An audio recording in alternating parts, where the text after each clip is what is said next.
네, 오늘의 정치원 짚어보는 시간인데요. 박형수 국민의힘 의원, 강선우 더불어민주당 의원, 여야 국회의원 두 분과 함께 하나하나 자세히 짚어보겠습니다. 어서 오십시오. 안녕하세요. 네, 안녕하세요. 안녕하세요. 예. 추운 갈등 2라운드는 잠시 뒤에 여쭤보고요. 먼저 법무부 인사 내용부터 좀 보겠습니다. 오늘 추미애 당선인이 이 수사를 틀어막기 위한 그런 인사 아니냐, 수틀막 인사라고 비판을 했어요. 정례 인사라고 국민의힘은 주장하고 있는데 실제로 검찰에 계셨으니까요. 이번 인사를 어떻게 보고 계시나요?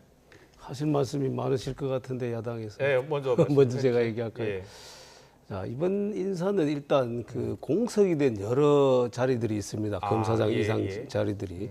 그러니까 그걸 메우는 인사를 원래 법무부 장관 취임 후에 바로 했었어야 하는데 그걸 지금 하지 못한 상황으로 지금 계속 지속이 됐고요. 박성래 장관이 2월에 취임했죠? 그렇습니다. 예. 그리고 또 한 가지는 지금 현재 검찰총장 인사가 검찰총장이 한 9월쯤에 이제 임기가 만료되는데 임기 2년이 9월에 끝납니다. 그러면은 이제 인사청문회가 순조롭게 진행된다라면 9월 이후가 되는 거고 거기에 조금 문제가 있다 그러면 이 더 지연될 수도 있거든요. 그러니까 그렇게 되면은 검사장 인사를 하지 못하는 그런 상황이 될 수 있습니다.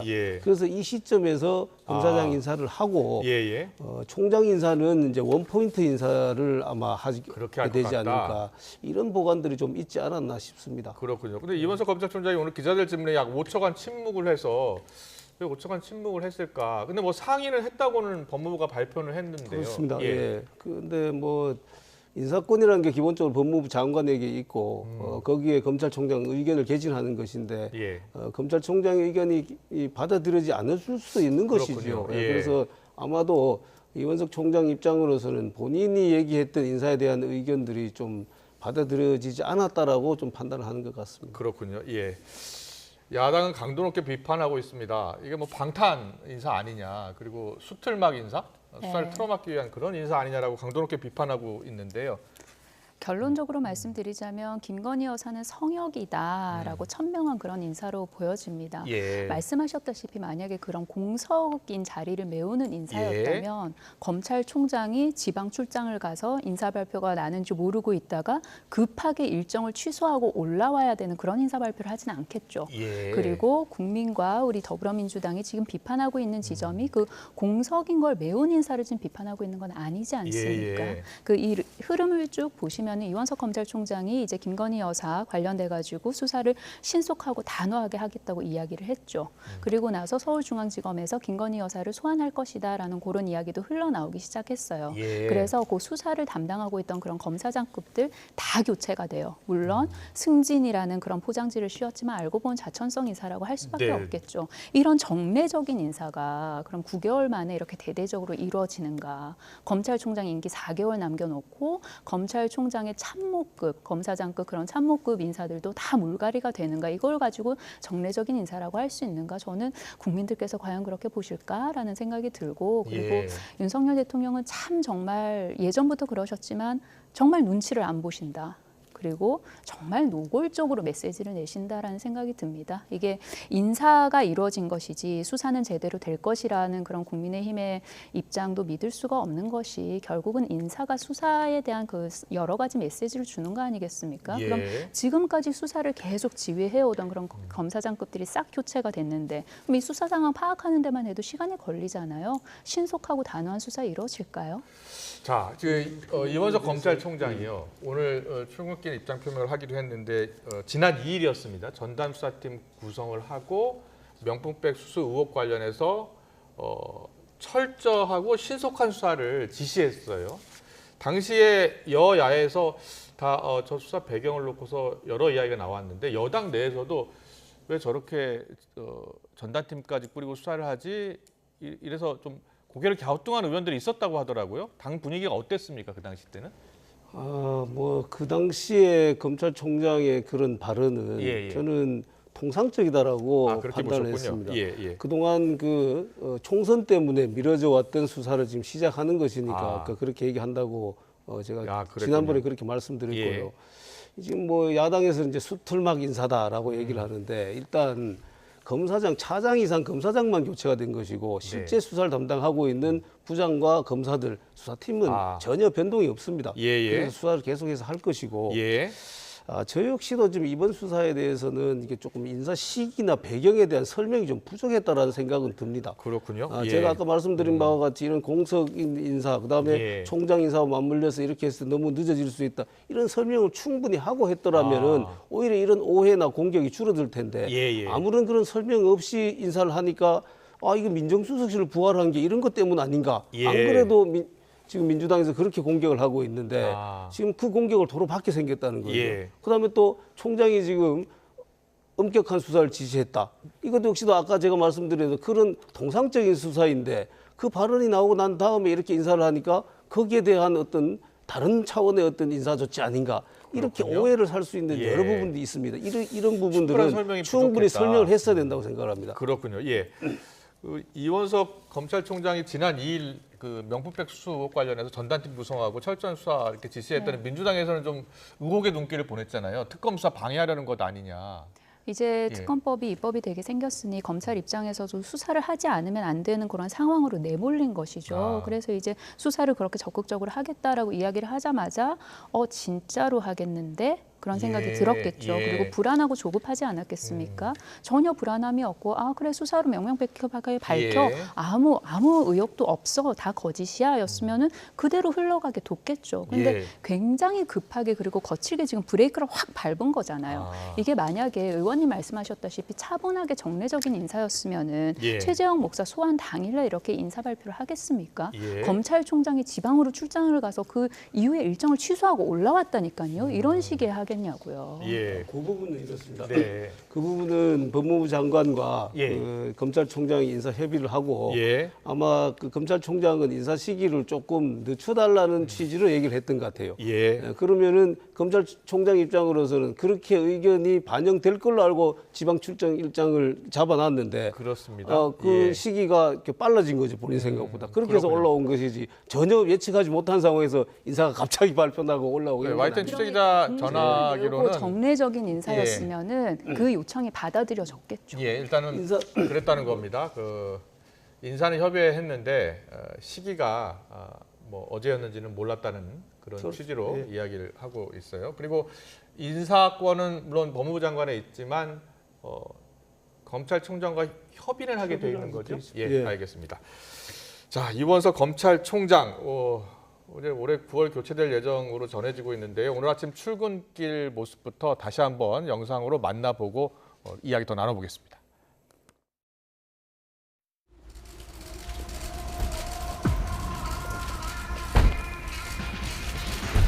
오로지 증거와 법리에 따라서만 수속하고 엄정하게 수사하고 앞으로 여러분들께서 수사 경과와 수사 결과를 지켜봐 주시기를 부탁드립니다.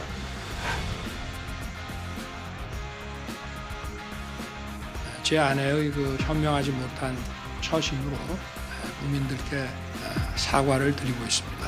제가 검찰 수사에 대해서 뭐 어떤 그 입장을 또는 언급을 하는 것이 또 오해가 일어날 수 있기 때문에 거기에 대해서는 제가 따로 언급을 하지는 않겠습니다.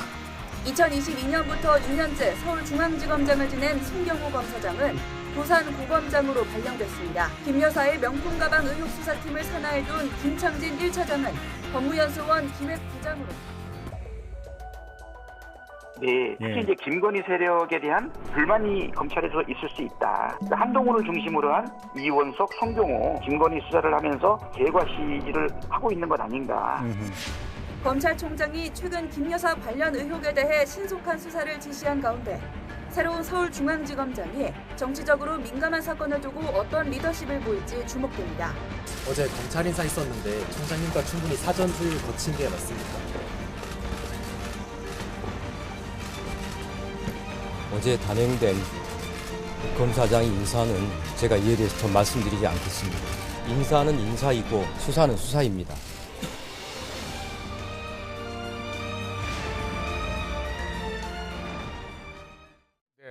이원석의 결심 저렇게 제목을 뽑았습니다만 친윤 검사들의 분화 이런 이야기까지 나오고요. 이 검찰청 주변에서는 윤곽은 한가원 이런 이야기가 나온다는 겁니다. 윤석열 대통령과 가까운 검사들과 또 한동훈 전 비대위원장과 가까운 검사들 사이에 어느 정도 지금 분화되고 있는 것 아니냐라는 그런 이야기가 나오고 있습니다.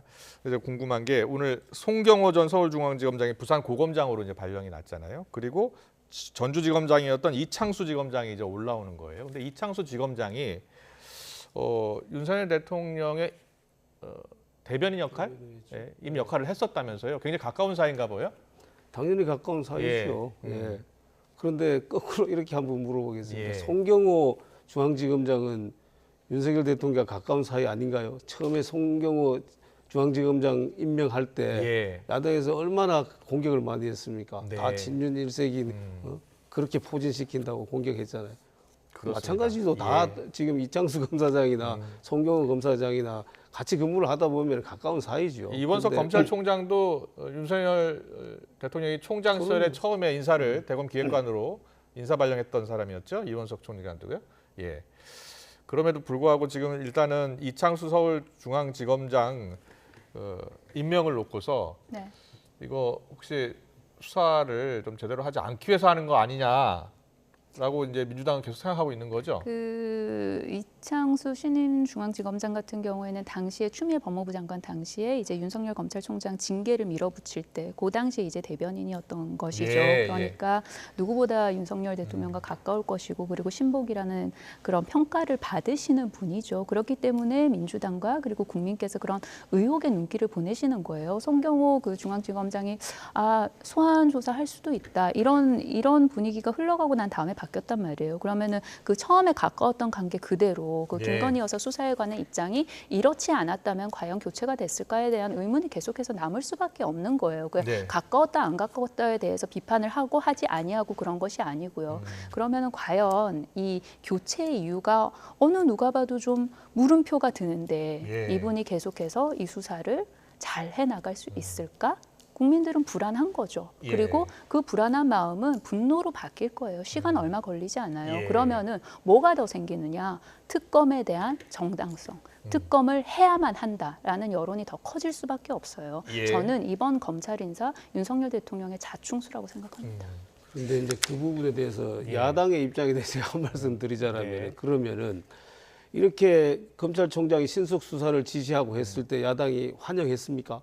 그런 특검을 회피하기 위한 수수다, 꼼수다 이렇게 비판했잖아요. 근데 그렇게 그러면은 송경호 검사장이 그대로 수사를 했으면은 제대로 수사를 하고 바뀌면 수사가 안 된다, 깔아뭉갤 것이다 이렇게 판단한다면 그때 잘한다고 했어야죠. 계속해서 수사를 하라고 했어야죠. 박형수 의원님은 그 밑에 이제 아직 그 수사를 지금 하고 있는 부장 검사들이나 밑에 검사들은 바뀌지 않은 상황이기 때문에 성일정 의원 말대로 뭐 무마하려고 한다고 해서 무마가 될 수 있겠느냐라는 생각에 동의하시는 거죠? 저는 당연히 그렇게 생각하고요. 오히려 거꾸로 저는 솔직히 말씀드려 제 지금까지의 20년 이상의 검사 경험이나 또 지금 그 법률가로서 살아온 이 경험에 비추어 보면은 명품백 사건은 사실은 이건 제가 뭐 사실관계 직접 조사를 안 했기 때문에 뭐 단언적으로 얘기할 수는 없습니다만은 보도에 나온 것만으로 본다라면은 이거는 피의자 조사 없이도 각하해도 될 사안이라고 저는 생각을 합니다. 법리상으로 볼 때 청탁금지법의 뇌물수수 부분에 맞지가 않아요. 그런데 지금 이렇게 됨으로 인해 가지고 최소한 저는 서면 조사 정도는 할 수밖에 없는 상황으로 오히려 가는 거 아닌가. 저는 이런 생각이 오히려 들 정도예요. 그래서 이거를 뭐 수사가 지금 검사인 교체된다고 해서 정상적으로 진행 안 될 거라든지 또는 뭐 흐지부지 이렇게 될 거라든지 저는 오히려 거꾸로라고 생각합니다. 그 검찰청 내부에서는 김건희 여사를 관련해서 소환 조사해야 되는 것 아니냐라는 검사들의 의견도 있었다는 이야기 있더라고요. 근데 그 부분은 모든 조사에서 원칙은 소환 조사하면 좋지요. 그런데 검찰 입장에서는 소환 조사하는 게 좋습니다. 그런데 당사자의 입장에서는 가능하면 소환 조사를 안 하는 게 좋습니다. 국민의 편익을 위해서는 소환 조사하지 않고도 사건을 처리할 수 있다면 안 하는 게 맞는 것이죠. 그거를 굳이 국민들의 시각이 있기 때문에 제가 안 되더라도 소환해야 된다. 이건 또 잘못된 생각입니다. 알겠습니다. 자, 일단은 1차장 검사, 2차장 검사, 3차장 검사인가요? 지금 일단은 검찰총장, 서울중앙지검장까지 이제 인사가 있었고요. 또 밑에 이제 1차장, 2차장, 3차장, 4차장 검사 인사가 곧 있을 예정이죠. 이 차장 인사는 이미 했고 신임으로 이제 임명을 해야 되잖아요. 예. 누가 임명될지 아직 모르는 거죠. 모르죠. 예. 누가 임명될지 또 꼭 지켜봐야 된다고 합니다. 알겠습니다. 다음 이슈로 넘어가겠습니다. 어느 때보다 경쟁이 치열했던 22대 국회 전반기 의장 선거를 앞두고 친명계 후보 추미애 당선인으로 빠르게 정리가 돼가고 있습니다. 그 배경에 관심이 쏠리고 있는데 추미애 당선인이라고 이제 해야 될 것 같습니다. 전 장관으로 이제 많이 저희가 호칭을 불렀는데 추미애 당선인이 지금 뭐 유리한 상황입니까?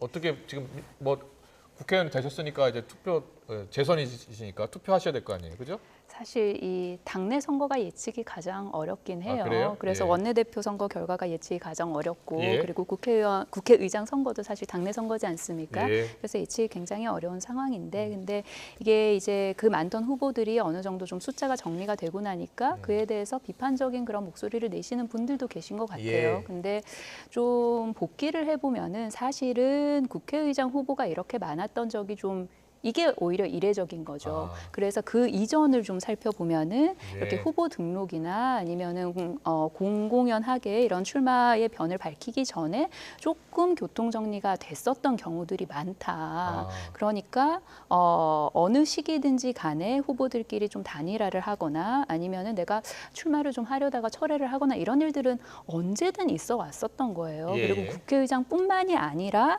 다른 자리 또한 근데 이번에는 이제 그 출마 그 후보자 등록을 하고 난 다음에 그렇게 조금 정리가 된 면이 있어서 이게 좀 이럴 수가 있나라고 의아해하실 수도 있는데 그런데 어떤 선거든 후보자가 많은 경우에는 이게 정리가 되는 것이 그렇게 이례적인 경우가 아니다. 경선 룰도 만들었잖아요. 그랬었죠. 경선 왜냐하면 룰을 당시 만들어서 이제1, 후보자가 2 후보를 많았으니까. 다시 또 붙여서 과반 이상 얻게. 원래는 민주당 당규에 보시면은 국회의장의 선출은 종다수에 의해서 되는 거였어요. 그러니까 1등만 되면은 되는 거였죠. 그런데 만약에 예를 들어서 후보가 5인 이상이다, 6인 이상이다를 가정을 했을 때 그렇다면 저희 의원 숫자로 나누기를 대충 단순 산식으로 해보면은 예를 들면 한 20표 이상만 받아도 민주당의 그 국회의장 후보자가 될 수 있는 거예요. 그러면 이게 맞나? 대표성을 띌 수 있나?라는 그런 의문이 있었죠. 그렇다면 후보자가 결선룰을 도입한 거군요. 이렇게 많은 경우를 대비를 해서 그렇게 해서 결선룰을 도입을 했었죠. 알겠습니다. 오늘 우상호 의원은 왜 그렇게 이야기했을까요? 좀 자괴감이 든다. 5선 6선한 의원들이 국회의장 되고 싶어서 출마 선언까지 했는데 저렇게 접는 모습을 보면서 그런데 대권 후보도 그러지 않습니까? 대권 후보도 후보들이 한 정당에서 많았을 경우에 이렇게 정리되는 경우들이 많잖아요. 단일화를 하는 경우도 많고 그리고 다른 정당에 있을 때도 그렇게 단일화를 하는 경우도 왕왕 있어 왔고 그래서 뭐 저렇게 또 해석을 하고 저런 목소리도 충분히 내실 수 있으나 그러나 이게 굉장히 이례적이거나 아니면 뭔가 강압적인 정리가 있었다거나 그러하진 아니하다라는 말씀드립니다. 알겠습니다. 네, 강선우 의원한테 좀 들어봤고요. 박형수 의원은 어떻게 보고 계세요? 자, 지금 뭐 등록을 하기 전에 후보가 단일화됐느냐, 등록을 한 후에 후보가 단일화됐느냐, 이거 중요한 거 아닙니다. 그건 등록 후에도 할 수 있고 등록 전에도 할 수 있어요. 그럼 모든 선거에 그럴 수 있습니다. 여기에서 이례적인 것은 뭐냐면은 당사자들의 의사가 아닌 누군가의 의사, 누군가의 지시에 의해서 이렇게 됐다. 지시라고 하면 또 뭐 거부감이 들 수도 있습니다만 본인들의 의사가 아닌 누군가의 다른 사람의 의사에 의해서 이렇게 조정되는 모양. 이것이 이례적이고 민주적이지 않다라는 것이지 본질은 거기에 있는 것이거든요. 박찬대 원내대표가 권유했다는 설이 있는데 다 뭐 양측에서 부인하고 있기 때문에. 저는 그래서 이렇게 민주주의가 사라지는 정당에 정말 미래가 있겠느냐. 저는 상당히 걱정됩니다. 이 부분은 민주당뿐만 아니라 이렇게 간다면 우리 당도 그걸 본받을까 봐 걱정됩니다. 그렇게 가면 정당은 죽는 것입니다. 의원님 주신 말씀은 전당대회 이제 양당도 정당대회 있으니까요. 잠시 뒤에 또 그 얘기까지 해보고 추윤 갈등 2라운드 가능성 좀 물어볼게요. 추미애 당선이 이번에 국회의장이 된다면 앞서 이제 오늘 인터뷰 내용 보면은 최상병 특검법을 수용을 해야 한다라는 취지로 거듭 강조했어요. 그래야지 뭐 탄핵의 위험성도 줄일 수 있다라는 표현까지 했어요. 어떻게 보세요? 지금은 그런 발언 할 수 있다고 생각을 합니다. 그거는 한 사람이 당선자로서 민주당 그러니까 국회의원 당선자로 얘기할 수 있는데 아니, 당선 안 됐어요. 예. 국회의원 당선자로서 국회의원 당선인으로서 그렇게 얘기할 수 있는데 국회의장의 후보 또는 국회의장으로서 그렇게 발언하면 안 된다고 생각합니다. 취지가 국회법의 취지가 왜 당적을 이탈하라고 당적을 가지면 안 된다고 했겠습니까? 국회를 중립적으로 운영하라는 그런 취지에서 법이 그런 의미로 만들어 놓은 것인데 그걸 지금 정면으로 어그러뜨리는 발언을 하고 있잖아요. 국회법을 제대로 한번 보셨으면 좋겠어요. 왜 그렇게 법을 만들어 놨는지 입법 취지도 한번 보셨으면 좋겠어요. 예, 뭐 중립성을 지켜야 한다라는 이야기를 거듭 강조하시는데 지금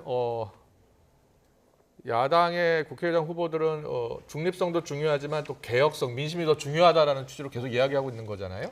그 국회의장이 중립을 지켜야 한다는 것이 그 정말 기계적인 그런 중립을 지키라는 건 아닌 것이잖아요. 그러니까 정말 사회자로서 국회의장이 있는 게 아니라는 그런 말씀 드립니다. 그 당적을 가지면 안 된다는 것이 어떤 본인의 정치적인 가치나 견해나 소신까지 있어서는 아니 된다라고 규정을 해놓은 건 아니지 않습니까? 지금 현재 추미애 당선인 같은 경우에는 국회의장 후보자로 나온 거예요. 국회의장을 뛰는 사람으로서 본인의 여러 가지 정치적인 견해, 소신 얼마든지 저는 밝힐 수 있는 것이라고 생각이 들고요. 그리고 아까 그 의원님께서 말씀 주신 것 중에 이렇게 누군가의 뜻에 의해서 정리가 됐다고 말씀을 주셨는데 확인된 사실이 아니지 않습니까? 그리고 의원님 잘 아시다시피 5선, 6선 의원들이세요. 이곳에서 30년 이상 정치를 하신 분들인데 누군가의 뜻에 의해서 내가 이러저러하게 하는 것을 그냥 딱 말 듣고 접는다? 저는 그건 있을 수 없는 일이라고 생각합니다. 그런 일이 벌어지고 있지 않습니까? 있을 수 없는 일이라고 생각합니다. 알겠습니다.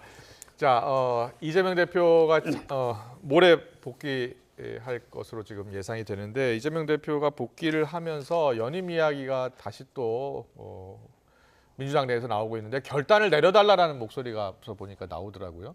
민주당에서는 이제 이재명 대표 연임에 대해서 반대하는 목소리는 없는 것 같던데요. 반대하는 목소리 지금 있습니까? 현실적으로 놓고 보면요. 그러니까 이게 아닌 상황을 가정을 해보면 이재명 대표가 아닌 다른 누군가가 대표가 된 상황을 가정을 해보면 예를 들어서 당이 하는 어떤 정치적인 의사결정에 있어서 책임을 물을 때 그러면 과연 그 당대표한테 물을 것인가 아니면 그 책임 또한 이재명에게 물을 것인가를 생각을 해보면 후자의 가능성이 훨씬 높거든요.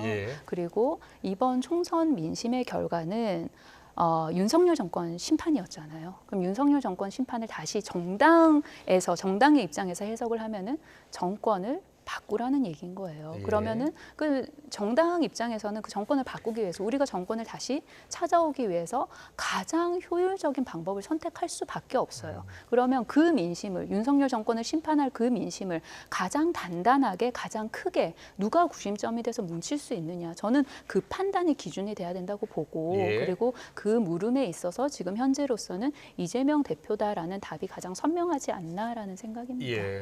그렇군요. 그 앞서 추미애 당선인이 국회에서 본인이 책임 있게 일을 수행을 하면 이재명 대표의 대권 과대에 도움이 될 것이다라는 취지로 이야기를 했거든요. 어떻게 보세요? 추윤 갈등 2라운드 또 추미애 당선인이 국회의장이 됐을 경우에 뭐 다수당이 추진하는 법안에 대해서 본인이 책임감 있게 처리를 하겠다라고 했거든요. 어떻게 영향을 미칠 것 같아요? 그 지금 현재 추미애 후보가 밝힌 이재명의 대권 과대에 도움이 되지 않겠나를 그 행간을 읽어보면 그 개혁 국회라는 그런 단어가 들어 있는 것 같습니다. 그래서 국민들께서 바라는 입법이 확실하게 되고 그리고 국민들께서는 본회의가 열리기를 원하고 그리고 이런 개혁 입법이 본회의에 상정이 돼서 통과가 되기를 원하는데 그 민심에 역행하지 않겠다라는 그런 다짐의 말씀으로 보이거든요. 그렇다면 국회가 그렇게 해서 민심을 얻는다면 그러면 당연히 정권이 교체가 될 가능성이 높아지는 것이고 그러면 지금 현재 가장 유력한 민주당의 대권 후보인 이재명 대표의 대권 과대에 도움이 된다 결과적으로 그런 이야기가 아니었을까 싶습니다. 추미애 국회의장 야당 대표 연임 이거 박정수 의원께서는 어떻게 보세요?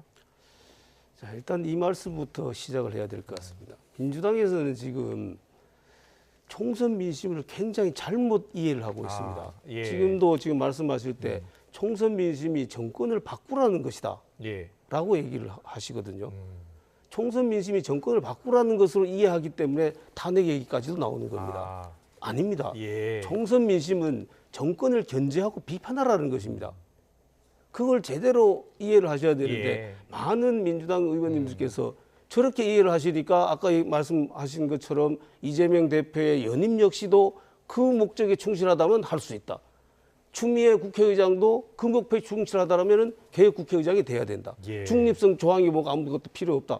이렇게 논리가 나오게 되는 겁니다. 그래서 저는 이 부분에 대해서 제가 뭐 강선 의원을 비판하려고 하는 예, 것이 예. 아니라 우리 민주당 의원님들께서 총선 민심을 좀 제대로 읽었으면 좋겠다. 그리고 거기에 충실하게 의정 활동을 했으면 좋겠다라는 바람입니다. 알겠습니다. 어제 윤석열 대통령이 여당 지도부 초청해서 만찬 회동을 가졌는데요. 자, 어떤 이야기들이 오갔을까요? 영상으로 확인해 보고 오겠습니다.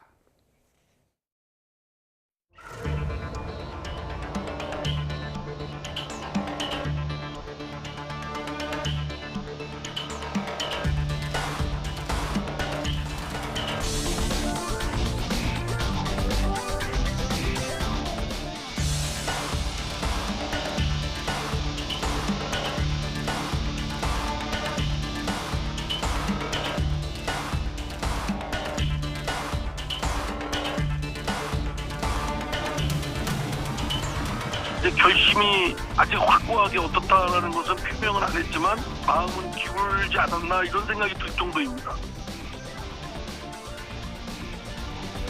경쟁자적인 지인들 쪽에서 누구는 나가라 말아라 이렇게 주장하고 요구하는 것은 바람직하게 보이지 않습니다.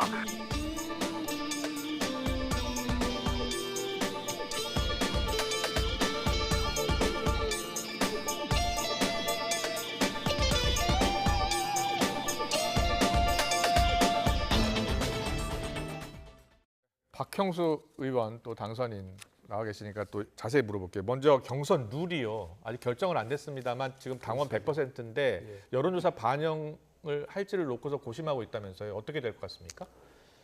글쎄, 어떻게 될 것 같다고 예측한다라는 당내 게 여론은 조금 뭐 제 입장으로 그렇습니다. 당내 여론만 제 입장이 어떠냐부터 말씀드릴게요. 예. 저는 이 룰이 바뀔 때 사실 이렇게 100% 룰로 바뀌는 거는 무리다라고 얘기를 했습니다. 작년에 바뀌었잖아요. 네, 작년에 바뀔 때부터. 이 정당이라는 것이 후보자가 이미 나와서 뛰고 있는 상황에서 그 룰을 갑자기 바꿔버리면은 그 무슨 룰에 따라서 뛰어야 되는지를 지금 본인이 모르고 지금 뛰고 있는 상황이 되잖아요. 작년에 김기현 대표가 당선될 때 원래는 민심 그러니까 여론조사 30, 당심 70이었거든요. 근데 당원 100으로 바뀌었던 거예요. 100으로 바뀌었고 또 그 이전에는 당원 100%였던 것을 민심을 30% 가미하는 것으로 우리 홍 대구시장님께서 이제 혁신위원장 할 때 바꾸셨거든요.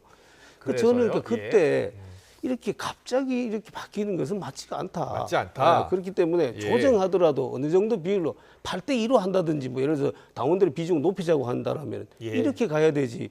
어느 순간 확 이렇게 바뀌는 것은 더더군다나 보수 정당으로서는 그러면 안 된다라는 거였거든요. 저는 이번에도 마찬가지라고 생각합니다. 100% 당심을 바꾸는 거는 좋은데 막 5대5로 또 막 이렇게 갔다가 막 널뛰듯이 5대5로 바뀌었다가 막 100% 됐다 이렇게 하는 것은 적절하지 않다. 그래서 뭐 7대3이나 8대2는 적절하게 좀 종전으로 돌아간다든지 이번에 알겠습니다. 많은 부분에 그분이 비판이 있었잖아요. 그런 비판이 있으면은 그 비판을 수용해서 그걸 고치는 것도 비대위가 할 일이거든요.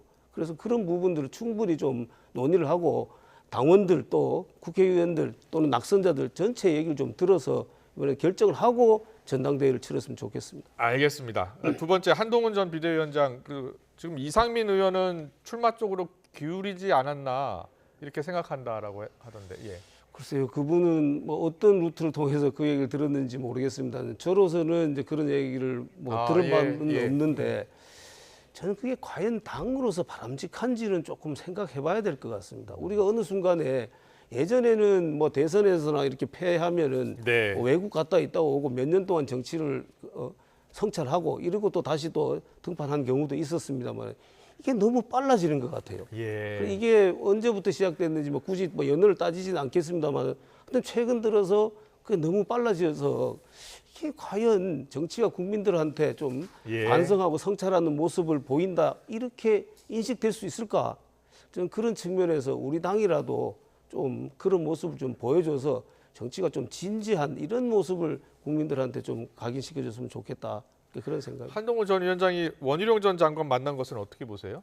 그건 뭐 원희룡 장관께서 먼저 아마 연락을 했다라고 들었는데 저는 뭐 충분히 그럴 수 있다고 생각. 어쨌든 지금 현재로서는 가장 유력한 뭐 주자인 것 같고 한동훈 비대위원장이. 그리고 그 출마 여부에 따라서 많은 부분이 달라질 수 있으니까 그런 부분에 대한 얘기도 좀 나누지 않을까 싶습니다. 알겠습니다. 이제 강선 의원께 좀 여쭤볼게요. 어떻게 여당 이제 전당대회가 이제 곧 시작이 될 것 같아요. 한 2달 남은 것 같은데. 네.